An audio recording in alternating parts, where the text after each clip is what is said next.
আপনারা দেখতে পাচ্ছেন প্রথমে যে ঘোড়াটি অবস্থান করেছেন সেটা কিন্তু ওই ভারত ইন্ডিয়া থেকে আমদানি করে নিয়ে আসা হয়েছে। মাত্র বয়স হল 16 দিন বাংলাদেশে অবস্থান করার সেই ঘোড়া কিন্তু আপনারা খেয়ে দেখতে পাচ্ছেন অসাধারণভাবে এক চক্র পূর্ণ করলেন। ওই ভারত থেকে উৎপাদিত মাত্র বাংলাদেশে অবস্থান করছেন 16 দিন, সেখানে কিন্তু আজকের এই ঘোড়া প্রথম অবস্থানে রয়েছে। তৃতীয় দিনের ঘোড়া প্রথম অবস্থানের অধিকার অনুষ্ঠানে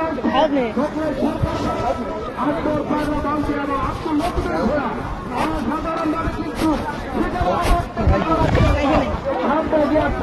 দেখা যাক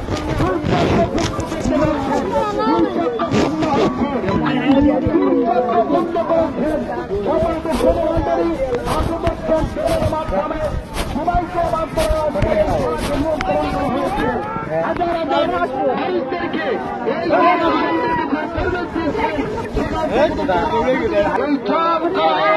দেখতে পারবে 3 চক্র পূর্ণ করার জন্য সামনে গিয়েছেন।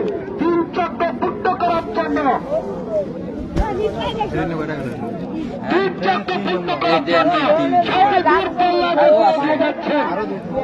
অসাধারণ দেখতে পাচ্ছি সেই সত্যমর সোনামণি কিন্তু হাত ছাড়ি দিয়ে তার কারিশমা প্রদর্শন করছেন।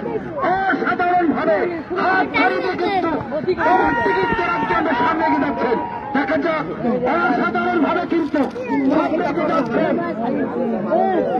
4 চক্র পূর্ণ করার জন্য 4 চক্র পূর্ণ করার জন্য সামনে গিয়েছেন।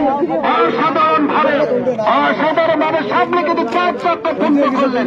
দেখা যাক অসাধারণ